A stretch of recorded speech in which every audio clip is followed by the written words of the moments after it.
कि नहीं बाबा जी चले गए। बाबा जी कह रहे हैं कि अपनी त्याग और तपस्या के बल पर 1000 वर्ष के लिए सतयुग लाऊंगा और जितने जीवों को नामदान दिया इन सब को पार करूंगा। पिछले राजनेताओं ने हमको खूब अच्छी तरह आजमा लिया है, तुम धोखे में मत रहना। मैं अपना काम करने आया हूं और काम करके जाऊंगा। कोई भी माई का लाल हमको युग परिवर्तन के कार्य से रोक नहीं सकता है। जब मालिक कह रहे हैं हमको कोई रोक ही नहीं सकता है, तो ये बीच के लोभियों ने जो है कहते हैं बाबा जी ही चले गए। परिवर्तन होगा ऐसा यानी इसे कोई रोक नहीं सकता, चाहे आकाश टूट पड़े या धरती फट जाए, लेकिन परिवर्तन अवश्य होगा। सूरज पूरब से निकलता है, बंद कर दे, पश्चिम में निकलने लगे, ये तो हो सकता है, लेकिन बाबा जी जो मुख से निकली कोई भी बात इधर से उधर होने वाली नहीं है।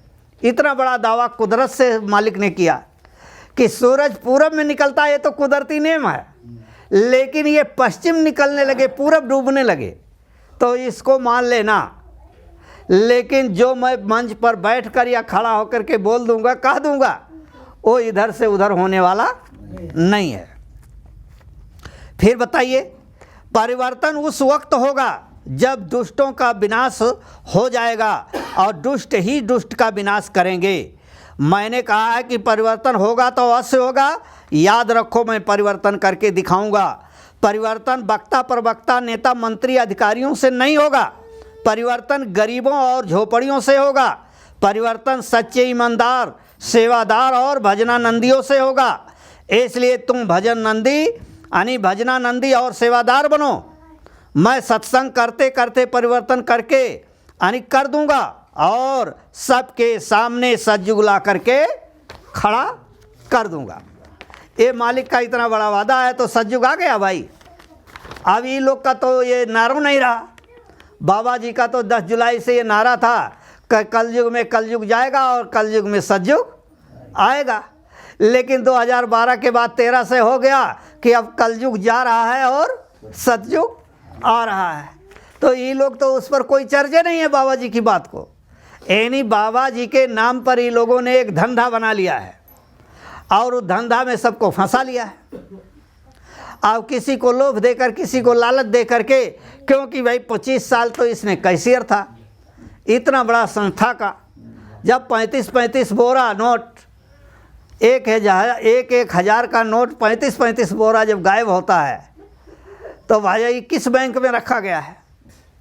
तो बाबा जी कहते हैं कि मैं सबका जानता हूँ कि इसका कितना बैंक में जमा हुआ है, और समय आएगा तो सब मैं निकाल के ले आऊँगा। अभी बताने की क्या ज़रूरत है? तो इसको लोग नहीं समझता है। आगे ऐसा नाजुक स्थिति बनाकर मैं खड़ा कर दूंगा, फिर बच्चा कुछ दिनों के लिए मैं तुमसे दूर चला जाऊंगा। तुम चाह करके भी मुझे इतना जल्दी नहीं प्राप्त कर पाओगे, न पहचान पाओगे। मैं समय पर आकर अपने समस्त कार्य को पूरा करके दिखाऊंगा, लेकिन तुम मेरा इंतजारी भजन करते रहना, यानी भजन करके करते रहना। ये कब कहा है? अब ये 59 में कहा। और नामदानी के होगा, कोई 2000 का होगा, कोई 5 का, कोई 10 का। अब मालिक ने 59 में ये कहा है, तो कैसे लोग जानेगा बताइए? आगे मैं एक ऐसा खेल खेलूंगा, लीला खेलूंगा। मेरे छोटे से खेल को देख करके तुम भ्रमित मत हो जाना और भजन करके मेरी इंतजारी करते रहना। मेरी उस छोटी सी लीला खेल में मुट्ठी भर लोग मचेंगे और उन्हीं से परिवर्तन हो जाएगा। परिवर्तन गरीबों से और झोपड़ियों से होगा। यानी डबल आ रहा है, देखिए, परिवर्तन होगा तो झुग्गी और झोपड़ी और गरीबों से। ये अमीरों से होने वाला नहीं है, बड़े लोगों से होने वाला नहीं है। ये मालिक का अगर अपनी वाणी है। अगर मेरी संगत बढ़ेगी, आगे मेरी संगत बढ़ेगी, सैलाब का रूप जब लेगी, तब बच्चा छटनी होगी, फिर कटनी होगी। इस पर भी जो लोग मेरी वचनों को नहीं माने तो कुदरत उनको चटनी भी करेगी। मैं समय पर ऐसा तीर मारूंगा, हमारे एक तीर पर हजारों निशाने होंगे। फिर मैं देखूंगा कौन मेरा आशिक है, कौन मेरे गद्दी, धन दौलत और संपत्ति और आश्रम का आशिक है, कौन मेरा चेला है, कौन मेरे चेलों का चेला है, कौन गुरुमुख है और कौन मनमुख है, कौन सत्संगी है और कौन संसारी है, कौन भजनानंदी है और कौन वेश्यानंदी है। इतना टेस्ट मैं लूँगा। परीक्षा नहीं होगा, परीक्षा में तो कोई कलयुग में पास होने वाला नहीं है, ये टेस्ट होगा, टेस्ट। अब ये टेस्ट में ही देखिए क्या लीला हो गया। यानी टेस्ट में भाई भाई होवे लागे मार बिरना, तब करें दूरदर्शी पुकार बिरना। 2013 के बाद बाबा जी ने अपना उस वस्त्र को फेंका और टाट बोरा को पहन लिया, फकीरी बाना। यानी जो सतगुरु का दिया हुआ फकीरी बाना है वो आपके देखे भविष्यवाणी के वो आपके देखे भविष्यवाणी की किताब में पहले पृष्ठ पर देखिए, अमरदास जी ने लिखा है कि जो महात्मा परिवर्तन करने के लिए आएगा वो अपना वस्त्र को जो है उतार करके और टाट बोरा को धारण कर लेगा और उसको सारी दुनिया के लोग रतन के नाम से जानेंगे। लिखा हुआ देखिए, अमरदास जी की जो है ये वाणी है, उन्होंने लिख दिया है कि जब वो परिवर्तन करने के लिए आएंगे तो अपना वस्त्र को उतार करके टाट बोरा को धारण कर लेंगे, क्योंकि टाट बलकल है बाना फकीरी, वक्त मुर्शिद पहनाए हुए हैं और जमहूरियत का कफन अपने तन पर आज से ही चढ़ाए हुए हैं।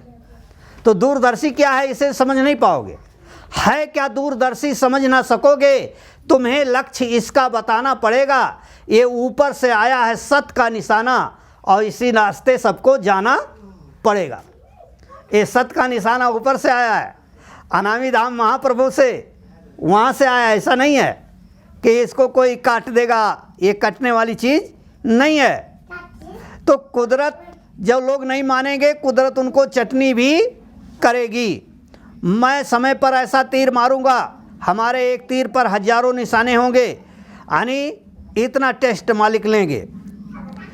आशिक, कौन मेरा आशिक, कौन मेरे गद्दी, धन दौलत, संपत्ति, आश्रम का आशिक, कौन मेरा चेला, कौन मेरे चेलों का चेला और कौन गुरुमुख है, कौन मनमुख है, कौन सत्संगी है, कौन संसारी है और कौन भजनानंदी है और कौन वेश्यानंदी है। इतना टेस्ट लूँगा मैं। आगे एक समय आएगा मैं ऐसा गेर फंसा दूंगा जो टूट जाएगा, लेकिन कोई मिस्त्री उसे निकाल नहीं पाएगा और उसमें बड़े बड़े मगरमच्छ फंस जाएंगे। फंस गए बड़े बड़े मगरमच्छ, अब वो जाल से निकलने वाले नहीं है, क्योंकि लोहिया जाल छोड़ा नहीं। काल ने जो कहा कि मेरे 2 लोहिया जाल से तुम्हारा कोई प्रेमी नहीं मानेगा, नहीं बचेगा, तो सही बात है कि सब लोग लोहिया जाल में फंस गया। फिर क्या कह रहे हैं, अगर तुम कलयुग देखना है, मालिक क्या कह रहे हैं, अगर तुम्हें कलयुग देखना है तो आश्रम मथुरा पर चले आओ। दयाल के यहाँ काल के जीवों ने नामदान सुन लिया, ले नहीं लिया, और वो ऐसे ऐसी हरकत करेंगे, ऐसी कटवचन बोल देंगे कि ऐसा धक्का कि तुम कहोगे कि गुरु महाराज ने इन लोगों को क्यों रखा है। मालिक का ये आज का वचन नहीं है, कई बार मंच से मालिक ने इसको कहा है। अब हमारे आपके समझ में ना आए तो भाई तो क्या किया जाएगा। मैं जिसे एक बार देख लेता हूँ तो भूलता नहीं हूँ, और जिसे एक बार पकड़ लेता हूँ तो कभी छोड़ता नहीं हूँ, जब तक इसे निजधाम सतलोक सचखंड नहीं पहुँचा दूंगा। तो मालिक ने आपको कहानी सुनाया कि वो बेचारा रास्ते में जामुन खा रहा था एक लड़का, तो पंडित जी जा रहे थे, तो पंडित जी ने कहा अरे भाई क्या खा रहे हो, तो लड़के ने कहा जामुन। तो कहा पंडित जी ने भाई जामुन क्या होता है, थोड़ा दिखाओ हमको। तो पंडित जी को दिया, तो पंडित जी ने जब खाया जामुन तो खट्टा मीठा अच्छा लगा। तो कहा भाई इसका पेड़ कहाँ है, अरे कहा पंडित जी वो आगे रोड पर है, लेकिन अभी तो बहुत दूर पर है, रोडे के किनारे पेड़ है, लेकिन तो वहाँ पर बहुत जामुन है, तो आप जाइए वहाँ से मिल जाएगा आपको जामुन। तो पंडित जी लोभी वो चल दिए। अब जाते जाते वहाँ पहुँचते पहुँचते बेर डूब गया, हो गया थोड़ा अंधेरा, तो जामुन तो काला काला दिख रहा है, लेकिन उसमें वो गोबर खाने वाला कीड़ा भी जामुन को खा रहा है। तो पंडित जी जब जामुन को खाना शुरू किया तो उसमें वो गोबर खाने वाला कीड़ा को भी खाते जाते। तो जब भाई मुंह में डाले तो वो चूँ करे। तो पंडित जी ने कहा चाहे चूँ करो चाहे मुंह करो, जितने काले काले हो एक को भी छोड़ने वाला नहीं हूँ।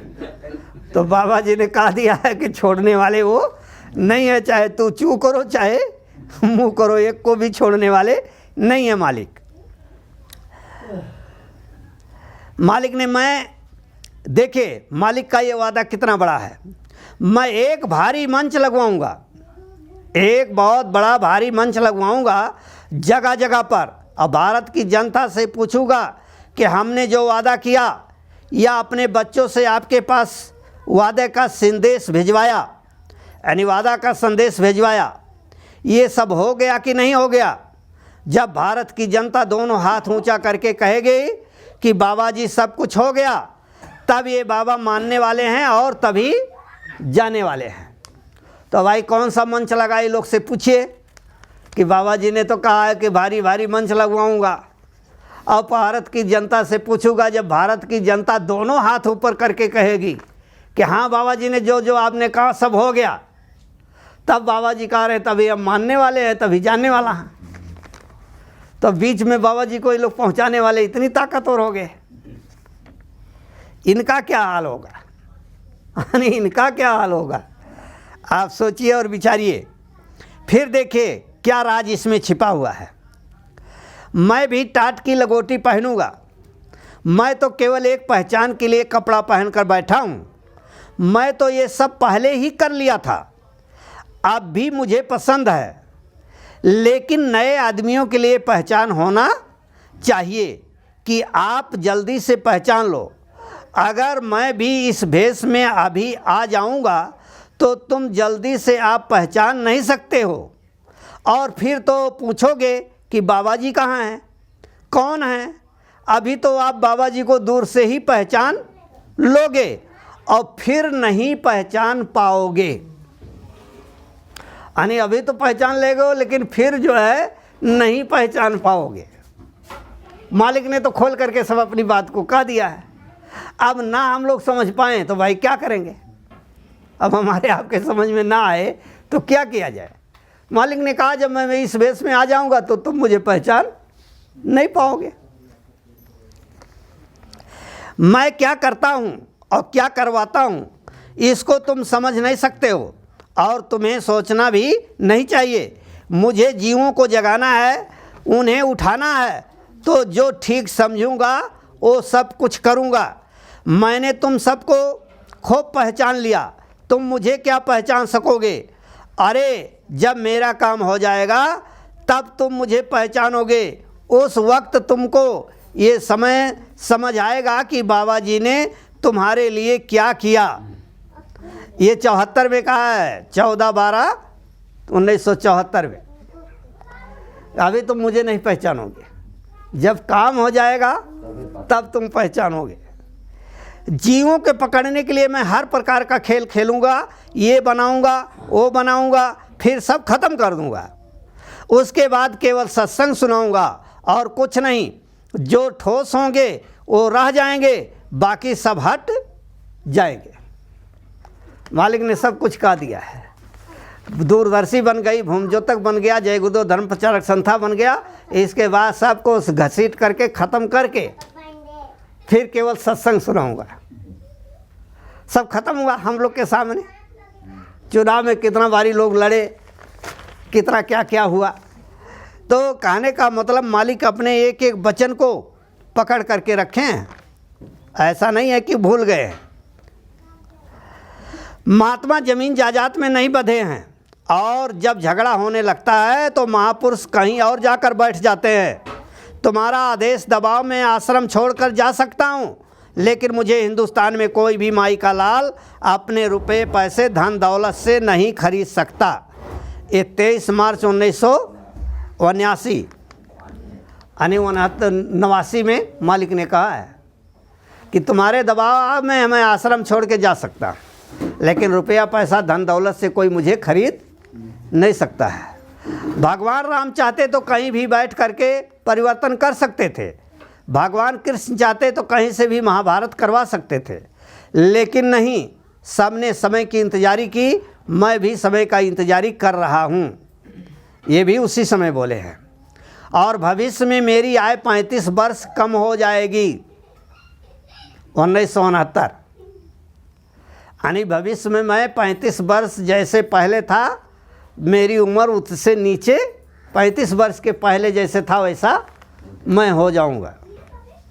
तब बताओ कौन समझेगा? जब ये कुल बात तो मालिक ने पहले कह दिया है तो अब कौन समझेगा इस समय? इसलिए मालिक उपमा दे रहे हैं कि राम सीता प्रसंग का, कि सीता बगैर तुम्हारे हरण के रावण के मरण का संभव नहीं है। तुम्हारा हरण निश्चित होगा। मैं नरलीला करने आया हूँ, तुम मेरा सहयोग करो। तब क्या कहते हैं? सुनो प्रिय तुम सुनो सुशीला, हम कुछ करन चाहत नर लीला। जब लग करो अगिन बिच बासा, और तब लग करूँ निशाचर नासा। ऐसे ते तुम असली रूप को अग्नि को समर्पित कर दो, अब मिलता जुलता नकली रूप ले आओ, उसी से तुम्हारा हरण होगा और उसी से मैं राक्षसों का वध करने का मेरा कारण बनेगा। और जब तक तुम सहयोग नहीं करोगी तब तक ये मेरा काम होने वाला नहीं है। हे सीते तुम असली रूप को अग्नि को समर्पित कर दो और मिलता जुलता नकली रूप बाहर में ले आओ, उसी नकली रूप से मैं नर लीला प्रारंभ कर दूंगा। फिर पांचों बार पांडवों को क्या कह रहे हैं? पांडवों का अज्ञातवास प्रसंग। पांडवों को 12 वर्ष का वनवास और 1 वर्ष का अज्ञातवास हुआ था। अज्ञातवास में रूह यानी स्वयं को पहचान को छिपाना पड़ता है। पांडवों ने 1 वर्ष तक अपने रूप में परिवर्तन कर लिया। कोई रसोइया बन गया तो कोई बहुरोनिया बन गया तो कोई मंत्री बन गया, और सबके सामने रहते हुए भी अपनी पहचान छिपा रखा। उनको कोई नहीं पहचान पाया। यह है बाबा जय गुरुदेव जी महाराज के इंतजारी का नमूना। यानी सबके बीच में पांचों पांडव रहे, कोई पहचान पाया? एक ही घर में कि यही पांचों पांडव हैं, और 1 साल पूरा अपना चेहरा छिपा करके लोगों को दिखा दिया। तुम हमारे गले में तबीज बनकर लटके रहो, फिर भी हमें नहीं पहचान सकते। तुम 40 साल तक हमारे आगे पीछे दाएं बाएं घूमते रहे, फिर भी जा कर के हमारी एक बोली समझ पाए? 21 सितंबर 1906 को कहें, यानी 2006 को। 20 की सारी CID मेरे पीछे लगा दो, फिर भी बच्चा मुझे कोई नहीं पहचान सकता। जब तक मैं न बचाऊं, जब तक मैं ना बताऊंगा। बाबा जी जब तक नहीं बताएंगे बाबा जी को पहचानने वाला कोई माई का लाल नहीं है। बाबा जी ने कहा सारी 20 की CID मेरे पीछे लगा दो, फिर भी मुझे कोई पहचान नहीं पाएगा जब तक मैं नहीं बताऊंगा। मैंने किसी को भी हिंदुस्तान में नामदान देने का आदेश नहीं दिया है, और ना ही भविष्य में मेरी ऐसी कोई मौज है। ये 4 अप्रैल 2005 को मालिक ने कहा मुझे कोई मौज नहीं है, किसी को मैंने नामदान देने का अधिकार ही नहीं दिया है। और ये चेहरे लोग कह रहे नहीं, देखिए बाबा जी कह के गए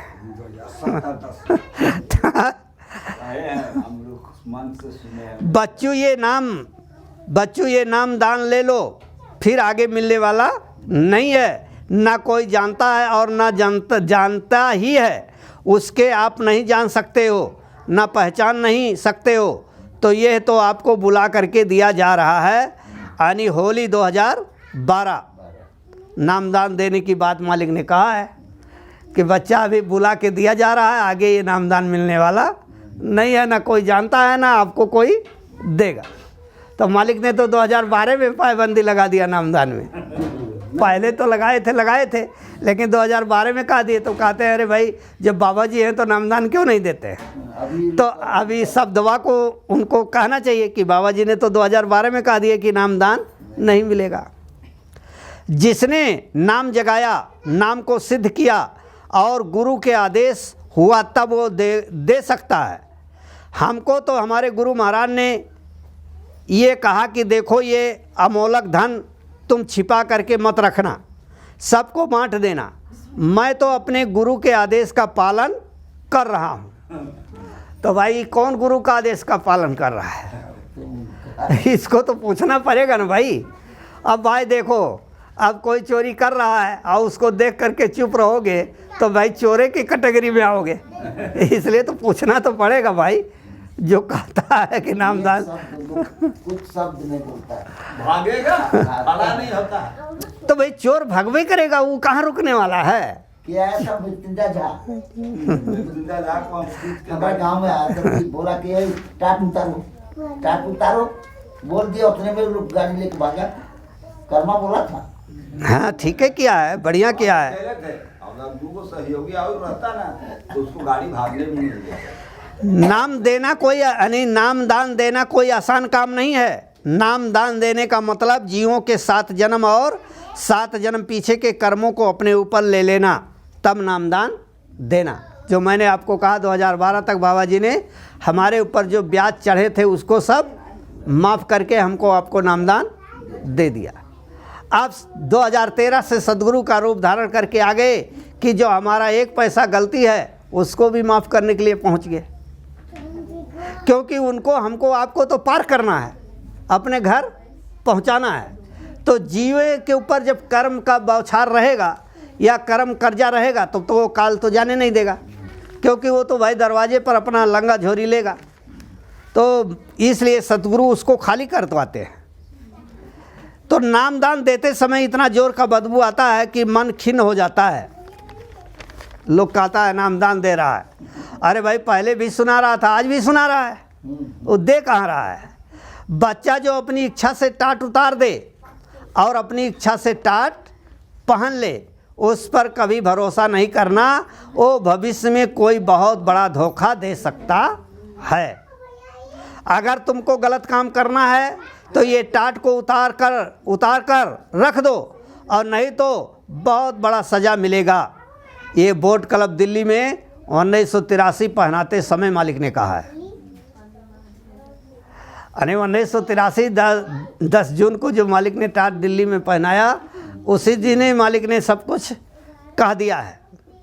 जिस स्थान को महात्मा छोड़ देते हैं उस स्थान पर जाने से कोई आध्यात्मिक लाभ नहीं मिलता। लाभ तो संतों के चरणों में है, जगह में नहीं है। इस सृष्टि में लाउड स्पीकर लगाकर नामदान किसी ने नहीं दिया। लाउड स्पीकर से नामदान देने का मतलब पूरी सृष्टि को मानव यौन में बदलने की ताकत रखना। बच्चा अपने को देखो और मुझे देखो, बीच में किसी तीसरे को बीच में लाने की कोई ज़रूरत नहीं है। अभी क्या, अभी आगे कितने जय गुरुदेव बनेंगे 1974 में। तुम गुरु को समझने में अपनी समय व्यर्थ ना करो, तुम उनको पहचान नहीं सकते हो तो वो कब कौन सा रूप धारण कर लें, कौन सा काम शुरू कर दें, ये तुम्हें नहीं जानते हो। इसलिए तुम अपने काम से मतलब होना चाहिए। अब मेरी बात आप सब लोग ध्यान से सुनिए।